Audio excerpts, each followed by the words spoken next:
Video start. Hello friends, so Rajiv నేతి workout by farming video 14. So ఇవాళ ఏం చేస్తున్నా అంటే ఈ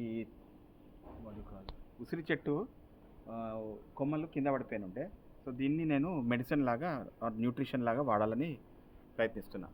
సో దీంట్లో ఏంటంటే ఇప్పుడు మా దగ్గర ఉన్న మట్టి మొరం మట్టి అండ్ దాంట్లో సారం లేదు అండ్ సో ఇమ్యూనిటీ తక్కువ ఉంటుంది. సో దాని గురించి ఇమ్యూనిటీ ఇది ఉసిరి చెట్టు ద్వారా ఈ లీవ్స్ని నేను మొత్తం స్ప్రెడ్ చేసేసి తుంచి ఒక్కొక్క లీవ్స్ తుంచి దాని మీద అంతా వేస్తే ఏంటంటే అప్పుడు దాని మట్టిలో బలం వస్తుంది.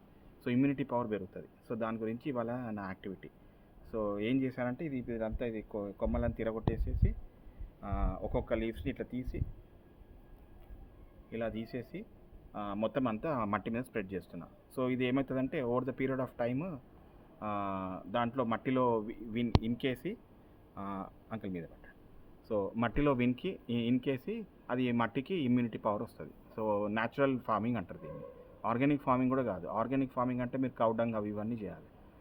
కానీ ఇప్పుడు నేను కౌడంగ్ కూడా అవాయిడ్ చేస్తున్నాను.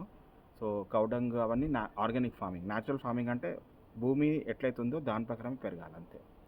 సో భూమిలో లేకపోతే అప్పుడు నేను కౌడంగ్ వాడతాను. That is called organic farming. So ఇప్పుడు కొంచెము ప్లాంట్స్కి కొంచెము పురుగు వస్తుంది. సో ఆ పురుగుని అవాయిడ్ చేయడానికి నెక్స్ట్ ఇది ప్రాసెస్. సో మీరు మోర్ ఇన్ఫర్మేషన్ కోసం రాజీవ్ నేతి యూట్యూబ్ ఛానల్ ఉంటుంది, అందులో చూడండి. RAJEEVNETHI. సో దాంట్లో మీకు పాత వీడియోస్ కూడా ఉంటాయి. 1 to 13 వీడియోస్ ఉంటాయి. ఇది 14th వీడియో. ఓకే. జై శ్రీరామ్, జై హనుమాన్.